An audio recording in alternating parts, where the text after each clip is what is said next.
तो आज की इस वीडियो में हम स्टार्ट करने जा रहे हैं जुजुत्सु काइसन के सीज़न 2 के एपिसोड 1 को। और एपिसोड की स्टार्टिंग में हमें दिखाया जाता है एक सुनसान गली में गीतो सुगुरु को, जो कि एक कर्स स्पिरिट को देखता है और उसे अपनी पावर से एक्सरसाइज करने लगता है। और गीतो के अपनी ऐसी पावर यूज़ करने पर वो कर्स स्पिरिट की तो धज्जियाँ उड़ जाती हैं और फिर उससे वो एनर्जी क्रिस्टल निकाल कर खा जाता है। और फिर हमें गीतो का पूरा नाम दिखाया जाता है, गीतो सुगुरु।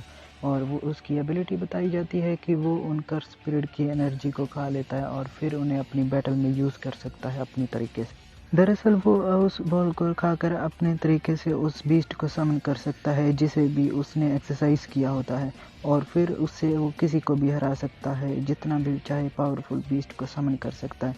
और यही उसकी स्पेशलिटी है। और ये गीतो का ये वाला स्पेल तो बहुत ही ज़्यादा खतरनाक है और बहुत ही ज़्यादा पावरफुल। फिर हमें दिखाया जाता है एक अंधेरी जगह पर, जहाँ पर दो जुजुत्सु के स्टूडेंट आए होते हैं। दरअसल उन्हें एक मिशन मिला होता है कि यहाँ पर एक बहुत ही अमीर फैमिली रहा करती थी और वहाँ पर उनकी बिल्डिंग में कुछ कर्स एक्टिविटी हो रही है। फिर हमें उस हवेली का पास्ट दिखाया जाता है जहाँ पर एक बहुत ही अमीर फैमिली रहा करती थी, पर किसी कारण से वो सभी लोग मारे गए क्योंकि उन्हें बिजनेस में बहुत ही बड़ा लॉस हो गया था और उन सभी ने सुसाइड कर लिया। और तभी से यहाँ कोई भी नहीं आता और कुछ बच्चे और जवान लोग यहाँ पर अपने करेज को टेस्ट करने के लिए आते हैं, क्योंकि यहाँ पर इंटरनेट आ गया है अब और कुछ लोगों को इस हवेली के बारे में पता चल गया है। पर वो जो भी लोग यहाँ पर आते हैं वो कभी भी जिंदा नहीं जाते। और फिर हमें दिखाया जाता है कि वो दोनों उस बिल्डिंग पर पहुँच चुके होते हैं और वैसे ही वो कुछ बातें कर रहे होते हैं और फिर वो उस बिल्डिंग के अंदर चले जाते हैं। और फिर लॉरी मिमी से कहती है कि मुझे थोड़ी सी घबराहट हो रही है, पर फिर भी वो लोग अंदर चले जाते हैं। और लॉरी अंदर बहुत सारा कचरा पड़ा होता है, उसे देखकर थोड़ा सा घबरा जाती है। और फिर मिमी लॉरी से कहती है कि हम दोनों को अलग अलग होकर यहाँ पर कुछ ढूंढना चाहिए अगर हमें कुछ मिल पाए तो। और फिर लॉरी और मिमी अलग अलग डायरेक्शन में चले जाते हैं और वो कुछ देर बाद कुछ सबूत ढूंढते ढूंढते एक दूसरे से ही टकरा जाते हैं, जिससे वो बहुत ही ज़्यादा डर जाती है जो लॉरी होती है। और फिर हमें दिखाया जाता है कि मिमी कहती है कि हम काफ़ी समय से इसी जगह पर घूम रहे हैं। और लॉरी कहती है कि तुम्हारा क्या मतलब है। और फिर मिमी कहती है कि मेरे ख्याल से हम यहाँ पर एक इल्यूजन में फंस गए हैं। और लॉरी कहती है कि मुझे भी ऐसा लगा था कुछ समय पहले। और फिर मिमी कहती है कि इससे तो साबित हो जाता है कि हम एक इल्यूजन में फंसे हुए हैं और हम इसी जगह पर दोबारा से घूम रहे हैं। और लॉरी कहती है कि मुझे भी ऐसा ही लगता है। और फिर मिमी कहती है कि इससे एक बात और साबित होती है कि ये कर्स स्पिरिट जो भी है वो थोड़ी सी कमज़ोर है, इसलिए हमें उसने इल्यूजन में फंसाया है। और फिर मिमी लॉरी को टॉन्ट मारती है कि तुम हर बार घबरा जाती हो, और लॉरी थोड़ा सा गुस्सा हो जाती है। और फिर लॉरी कहती है कि पहले मुझे लगा था कि ये इल्यूजन एक सर्कल की तरह है, जैसे कि हम यहाँ पर घूमते ही जा रहे हैं, पर अब मुझे कुछ देर बाद पता चला है कि ये दरअसल एक सीधी ट्रेन की पटरी की तरह है, जहाँ पर ट्रेन के डिब्बे अलग होकर आगे जुड़ते जा रहे हैं जैसे ही हम आगे बढ़ते जा रहे हैं। और लॉरी कहती है कि पर इसका एक सलूशन है, अगर हम बहुत तेज़ी से स्पीड में आगे की तरफ भागें तो ये डिब्बे को जुड़ने का टाइम ही नहीं लगेगा और हम इस इल्यूजन को तोड़ देंगे। और फिर मिमी कहती है कि मैं इसे तुम्हें 90 मार्क्स देती हूँ, क्योंकि हमें अलग अलग डायरेक्शन में भागना चाहिए, बल्कि एक डायरेक्शन में भागने की जगह। और मिमी भी इसमें हामी भरती है और फिर लॉरी बहुत ही तेज़ी से अलग डायरेक्शन में भागने लगती है। पर उन दोनों के अलग अलग डायरेक्शन में भागने की वजह से एक गलती हो जाती है कि वो पूरा घर ही डिस्ट्रॉय हो जाता है, जिससे वो दोनों ही नीचे गिर जाती हैं। और फिर हमें दिखाया जाता है कि लॉरी ढांचे के नीचे गिरी होती है और सामने होता है सातोरू गोजो, जो कि उसका मजाक उड़ा रहा होता है। और वो कहती है कि बच्ची तुम ठीक तो हो ना। और ये सुनकर लॉरी को बहुत ही ज़्यादा गुस्सा आ जाता है। और फिर वहाँ पर मिमी भी पहुँच जाती है और गोजो उससे कहता है कि तुम 2 दिन से इस इल्यूजन में फंसे हुए थे, इसलिए हम तुम्हें बचाने आए हैं।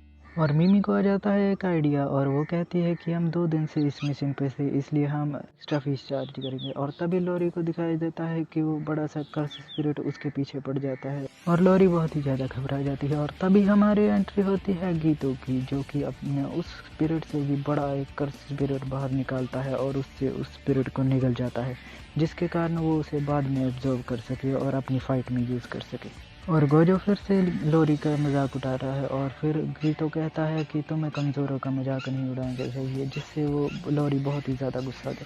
और तभी वहाँ पर एक और लड़की आ जाती है और वो उससे देख कर बहुत ही खुश हो जाती है। दरअसल इस लड़की को भी हमने सीज़न 1 में देखा। जिसका नाम होता है शोको। और फिर लॉरी जाकर उससे चिपक जाती है और वो कहती है कि तुम इन दोनों बकवास लोगों की तरह मत बन जाओ। और फिर मिमी कहती है कि हम 2 दिन की एक्स्ट्रा फीस चार्ज करेंगे। और फिर वो गोजो से पूछती है कि क्या तुमने कर्टन लगा दिया था। और फिर वो सभी लोग चुप कर जाते हैं और वो कहते हैं कि हम तो भूल गए। और वो बहुत ही ज़्यादा घबरा जाते हैं और वो एक दूसरे पर इल्ज़ाम लगाने लगते हैं कि तुमने लगाना था। और फिर हमें दिखाया जाता है यागा सर को, जो कि पहले यहाँ पे प्रिंसिपल थे और अभी तक वो टीचर हैं, प्रिंसिपल नहीं बने। और फिर सभी लोग गोजो की तरफ उंगली करते हैं कि उसने कर्टन लगाना था, और जिससे यागा गोजो को पनिशमेंट देते हैं। और फिर हमें दिखाया जाता है कि बास्केटबॉल के ग्राउंड का सीन, जहाँ पर गोजो कहता है कि आखिरकार कर्टन लगाना इतना ज़रूरी है क्यों। आम लोग ना तो स्पिरिट को देख सकते हैं और ना उनसे फील कर सकते हैं, और इसलिए कर्टन लगाना इतना ज़रूरी नहीं है। और फिर गीटो कहता है कि हमें प्रिंसिपल यागा की बात को मानना चाहिए, और गोजो कहता है कि मुझे इसकी कोई परवाह नहीं। और गोजो गीटो का मजाक भी उड़ाता है, जहाँ पर माहौल थोड़ा सा गर्म होने लगता है और तभी वहाँ से शोको दुम दबाकर भाग जाती है और वो दोनों लड़ने की पोजीशन पर आ जाते हैं। और गीटो अपनी स्पिरिट को बाहर निकालता है और वो कहता है कि चलो बाहर जाकर इसका फैसला करते।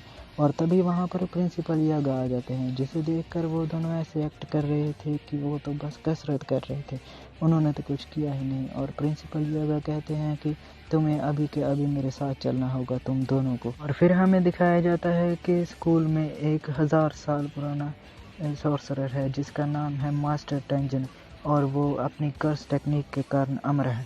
पर मास्टर यागा कहते हैं कि उन्हें हर 500 साल में अपनी बॉडी को रिफ्रेश करना होता है और अपनी टेक्निक को भी सुधारना पड़ता है, और अगर ये वो ऐसा नहीं करते तो उनका शरीर अपने काबू से निकलने लगता है और उनका शरीर बूढ़ा होता रहता है, जिसके कारण उनकी बॉडी अपने कंट्रोल से बाहर जाने लगती है और वो जुजुत्सु हाई के कारण भी खतरा बन सकते हैं। और इस बार मास्टर टेंजन जिसके साथ अपना शरीर मर्ज करने वाले हैं वो एक लड़की है, और इन्हें वो स्टार प्लाज्मा वेसल के नाम से बुलाया जाता है।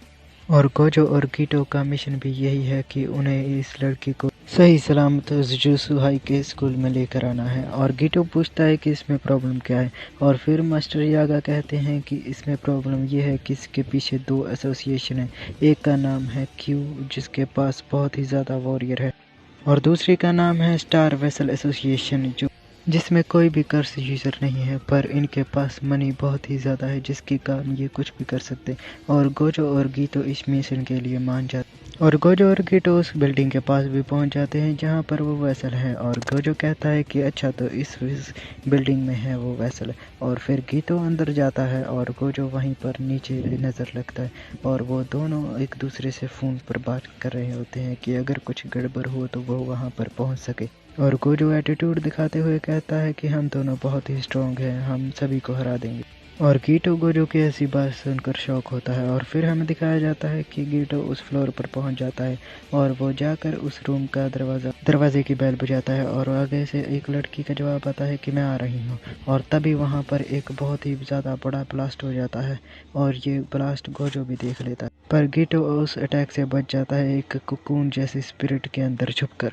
और फिर गीटो नोटिस करता है कि वो लड़की बिल्डिंग से नीचे गिर रही है जिसे वो लेने आया था, और गीटो अपनी एक उड़ने वाली स्पिरिट को बुलाता है, और जिसके कारण उसे कंट्रोल कर उस लड़की को पकड़ लेता है, जिसके कारण वो लड़की बच तो जाती है पर बेहोश हो जाती है। और फिर हमें दिखाया जाता है क्यू कॉर्पोरेशन के कोकुन को, जो कि यह देख रहा होता है कि गीटो ने उस लड़की को बचा लिया। और फिर हमारे गोजो पर भी एक बंदा अटैक कर देता है, पर गोजो को हमें पता ही है कि गोजो के आसपास इन्फिनाइट शील्ड है, जिसके कारण हमारे गोजो को एक खरोच तक नहीं आती। और गोजो यहाँ पर देख रहा होता है एक बेयर नाम का बंदे ने जो गोजो पर अटैक किया होता है, और वो कहता है कि गोजो होना तुम बहुत ही ज़्यादा फेमस हो, और मैं तुमसे कभी ना कभी लड़ना चाहता था, और आज ये मौका मिल ही गया।